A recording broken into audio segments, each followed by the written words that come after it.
হয়, মাগফুর করা হয়। ও আল্লাহ রাসূল, আমার স্বামীর লাশটা আমাকে দিয়ে দেন, আমি সুন্দর করে গোসল করে কাপড় গোসল করে দিচ্ছি, তারপর আপনি দাফন করেন। বলেন আল্লাহু আকবার। আল্লাহ রাব্বুল আলামিন বলতেছে, জিবরাইল তুমি চলে যাও। আল্লাহর বান্দা হযরত হানজালা যে ফরজ গোসল করেননি, ফজরের নামাজে 2 ফরজ আদায় করেননি, ফরজ গোসল আদায় করেননি, আল্লাহর বান্দা উহুদের ময়দানে যুদ্ধ করতে গিয়া আল্লাহর বান্দাই দিন বিজয়ের যুদ্ধ করতে গিয়া, কুরআন বিজয়ের যুদ্ধ করতে গিয়া শহীদ হয়ে গেছে। হযরত ইব্রাহিম আমার রাসূল আমার কাছ থেকে হানজালার খবর চাই, আপনি একটু জানাইয়ে দেন যে হানজালাকে আমি আল্লাহ রাব্বুল আলামিন চতুর্থ আসমানের ফেরেশতাদেরকে দিয়া আমি হাউজে কাউসারের পানি দিয়া গোসল করিয়ে দিচ্ছি। আল্লাহ কিছুক্ষণের মধ্যে হানজালার লাশ উহুদের ময়দানে পৌঁছে যাবে। বলেন সুবহানাল্লাহ।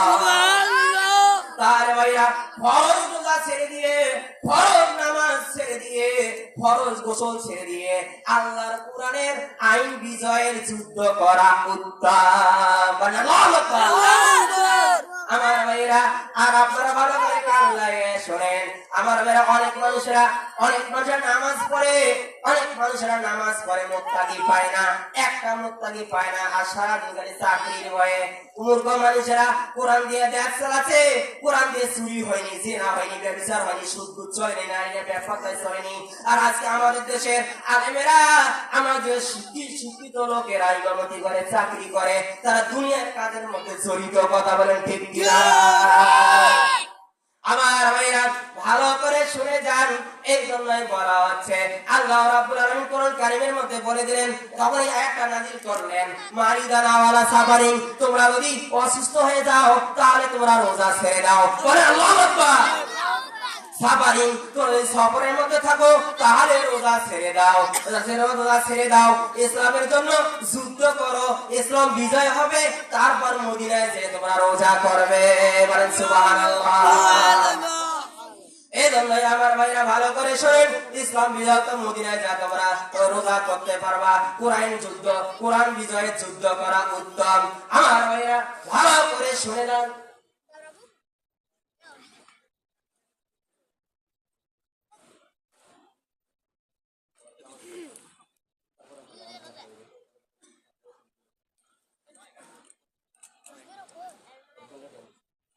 শোনেন, তাহলে যে কোরআন বিজয় যুদ্ধ করা হলো উত্তম। বলেন আল্লাহু আকবার। আমার ভাইরা, আজকাল দেখবেন অনেক মানুষের নামাজ পড়ে, অনেক মানুষের নামাজ পড়ে, আমাদের কোনো নিয়ম ঠিক নাই। এই জন্যই বলা হচ্ছে অনেক মানুষ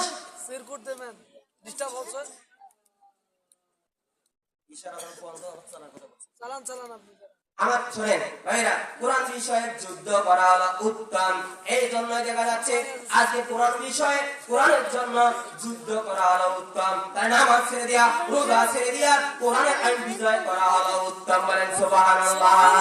আর আজকাল তুমি দেখা যাচ্ছে সারা দিন ধরে তোমার ইমামতি করো, সারা বছর ধরে একটা মুত্তাকি পাও না, আর তুমি সারাদিন চিন্তা করো চাকরির ভয়ে। শুক্রবার দিন নামাজ পড়তে মসজিদে ঢুকে এখন বলতেছে মনে হচ্ছে জিবরাইল, আল্লাহু আকবার, এখন হুজুর সালাম আলাইকুম, ওদের কেমন আছে? ইনশাআল্লাহ। এই যে বলতেছে কিয়ামতের দিন ফেরেশতা এর বাড়ান ফাড়াই কিনা, সেই তখন বুঝবে। আমার ভাইরা, এই জন্যই এই কোরআন দুনিয়ার মধ্যে এটা একটা বড় ওষুধ। কি এই কোরআন দুনিয়াতে পাওয়ার পর যে শান্তি পেল না, সে কিয়ামতের দিন ফেরেশতাদের প্রেরণে ঠেলায় বুঝবে যা হবে তা হবে। কথা বলে ঠিক কিনা? আমার ভাইরা ভালো করে শুনেন, এই কোরআন নিয়ে, এই কোরআন কি ব্যাপার আলোচনা ঠিক কি আছে? শুনেন, এই কোরআন মানুষকে জান্নাতে নিয়ে যেতে পারে, মানুষকে জাহান্নামে নিয়ে যেতে পারবে। এই জন্যই ভাইরা ভালো করে শুনে যান, তারা এখন এমন অবস্থা করতেছে, এই জন্যই এই কোরআন মানুষকে জান্নাতে নিয়ে যাবে এবং জান্নাতে নিয়ে যাবে, জাহান্নামে নিয়ে যাবে। এই জন্যই অনেক মানুষ চাকরি করে, ইমামতি করে, শুক্রবার দিন নামাজ পড়তে ঢুকতেছে, আর মানুষকে সালাম আলাইকুম, কেমন আছে বলে নিশ্চয় মানুষকে দেখায়। কথা বলেন ঠিক কিনা? আমাদের আজকাল হুজুরা দেখবেন যাবেন হাট বাজারে যাবেন, তারা পান খায়। কি খায়? পান খায়। এখন পান খায়, এখন দোকানদার বলে কি দিয়ে দেবো? কয় হীরাপাতি, হিজাপাতি, শোভা, বাবা। এই হীরাপাতি হলো 1 ফিট, এই হিজাপাতি হলো 1 ফিট, শোভা হলো 1 ফিট, বাবা হলো 1 ফিট। আজকাল বাংলাদেশের জন্য 4 রকম গিয়ারে চলছে বাংলা, ঠিক কিনা? আমার ভাইরা, এই আল্লাহ রাসূলের কাছে 23 বছরে 24,000 বার যে বাইবেল চালানো হচ্ছে, আল্লাহ রাসূল একটা 2 টাকার পান খাওয়ার সুযোগ পায়নি, কথা বলে ঠিক কিনা? পান খাওয়ার সুযোগ পাই নাই। রাসূল সাল্লাল্লাহু আলাইহি ওয়াসাল্লামে হলো 11টা বা 9টা স্ত্রী, 11টা বা 9টা স্ত্রী, 27টা যুদ্ধ, 37টা যুদ্ধের অনুমোদন, আসারের সুপ্পা, কোন সাহাবী করে দৌড়াদৌড়ি করতেছেন, রাতের বেলা বাড়ির থেকে হয় নাই, দৌড়াদৌড়ি করা লাগছে। আর তোমরা সরিষার গঞ্জে ঘরের মধ্যে ঘুমিয়ে আছে, কথা বলে ঠিক কিনা? আমার ভাইরা, সরিষার গঞ্জে ঘুমিয়ে আর চোখে পড়ে হুজুর আমি বললাম চল সিএনজি করে তুই আসি রে, তো সিএনজি করে তুই আসি রে, তো 4 দিন থাকলে খেলাটা বুঝবো, বউ মা করে ডাকবো, কথা বলে ঠিক কিনা? যাও মেনা, যা যা যা, এত বড় সুযোগ তো কানে বসে, যাও মেনা, যা যা, আজকে যা, কোনো আপত্তি নেই, কথা বলে ঠিক কিনা? নাই কথাটা নাই তোরে কলম, নাই তো মোবাইল, কথা বলে সুন্দর আগে মোদের ঘরে লাগাই কি নবীমার পরশমণি, নবীমার সোনার খনি, নবীনাম জপে দিলাম সেই তো জানের ধনী, নবীমার পরশমণি, নবীমার সোনার খনি, নবীনাম জপে দিলাম সেই তো জানের ধনী। না জানতে সেই রাসূলের জন্য এই তামাম পৃথিবী সৃষ্টি হন, সুবহানাল্লাহ। না জানতে সেই রাসূলকে শ্রেষ্ঠ নবী, শ্রেষ্ঠ নায়ক হিসেবে আল্লাহ রাব্বুল আলামিন আমাকে দিয়েছেন, বলেন সুবহানাল্লাহ।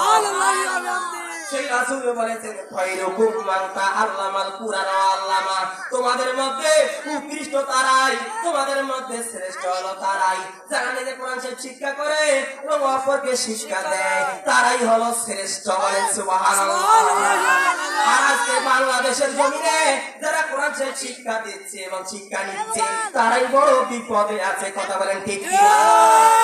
যারা গান শোনে আর গান শিখে, গান শিখে আর গান শোনে, তাদের খালি টাকার হিসাব নাই, বেতনের হিসাব নাই, এতগুলো কেস টাকা বুকটা ফাইটা আমার মাহফিল আছে, আমার মাহফিল আছে, আমি যদি এখন থেকে 1 কাপ করে দুধ খাই আর 1 কাপ করে চা খাই আর বিড়িটা যদি একটা গান লাগিয়ে দেই, তাহলে বিকেলবেলা ওই যে 100 টিকে বোধ আরেক মহিলা, আরেক মহিলা করতেছে, এই আমার বিড়ির গান শুনতে শুনতে তার ভাত পাক করা রান্না ভুলে যেতে পারে, ঠিক কিনা? আমার সোনার ময়না পাখি কোন দেশে গেলা কুইরা রে দিয়া মোরে পাখি রে, আমার সোনার ময়না পাখি।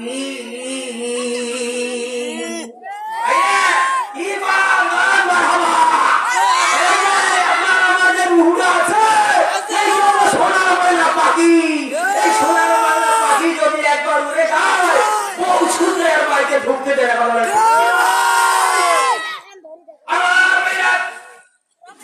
ঢাকা শহরে বিশাল বিশাল কোটিপতি লোক, অনেক বিল্ডিং করেছেন, বাড়ি করেছেন, বিল্ডিং করেছেন, তোলার পরে এখন হঠাৎ করে স্টপ করেছেন।